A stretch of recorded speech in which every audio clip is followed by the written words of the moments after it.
Hey everyone, Derek here with a quick news update on the GigaLeak, which is still happening, believe it or not, but we haven't talked about it in a little while, and some of the bigger news has stacked up in the time since we last talked about it. So let's have a quick rundown on all the stuff that you might have missed that have been found within the leak, and as always we'll have a link to it in the description below, as we won't be showing anything in the video itself. So let's get this thing started, and right away we have some other art styles that might have been used for Super Mario World, but were ultimately discarded in favor of what we actually got. The first is dated a year before the Japanese release of Mario World, and it has more of a pre-rendered look to its sprites and even features the raccoon suit. The other art style is more akin to Mario 3, just a bit brighter and of course using the SNES's power. Continuing on with Mario World, an early map design was discovered that's more akin to Mario 3 style. They're dated 6 months after Mario 3 was released and a year and a half before World's release. So this is when they were still trying to transition and figure out how they wanted the map to be laid out,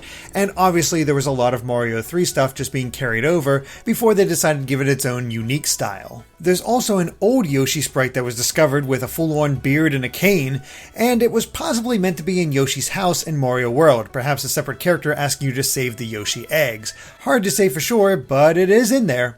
But speaking of Yoshi, Yoshi's hit animation in Yoshi's Safari had an early iteration that actually featured blood leaking out of his nose once he got hit. You could see him take the damage, and yeah, we have a bit of red blood coming out of Yoshi's nose, which is more than a little disturbing.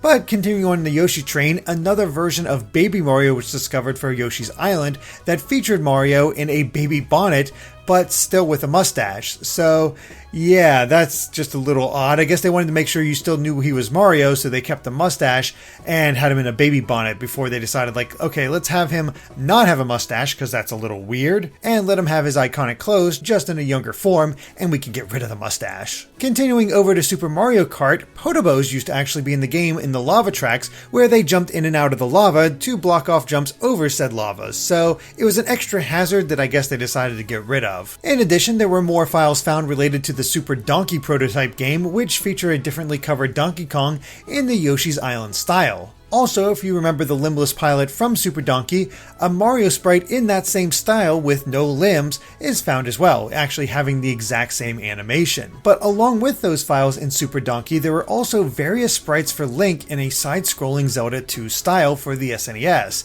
Possibly a cancelled Zelda project that was more along the lines of course, Zelda 2. Maybe that's what they were going with before ending up with Link to the Past. Hard to say for sure, but it's interesting to see Link in this more side-scrolling style on SNES. Continuing on with Zelda though, there were various early designs of the Windfish discovered in Link's Awakening, and it kind of shows the evolution of how we got to the final form. It's pretty interesting stuff. But finally there is BS Zelda, which came out for the Satellaview and was a remake of the original Zelda that had you play as your Satellaview avatar rather than Link himself. But strangely enough, found within the Animal Forest leaks were the planned Link sprites for that game. So at one point you were going to be able to play as Link in BS Zelda, but yeah, I guess they decided to change it up to make that avatar a little bit more useful within the Satellaview. But that's most of the highlights that were discovered within this GigaLeak that has come out since our last update. And yeah, still a lot of interesting history in there. Still a lot of cool concepts to see how everything evolved. Again, wish this would have been revealed in a less scummy manner, but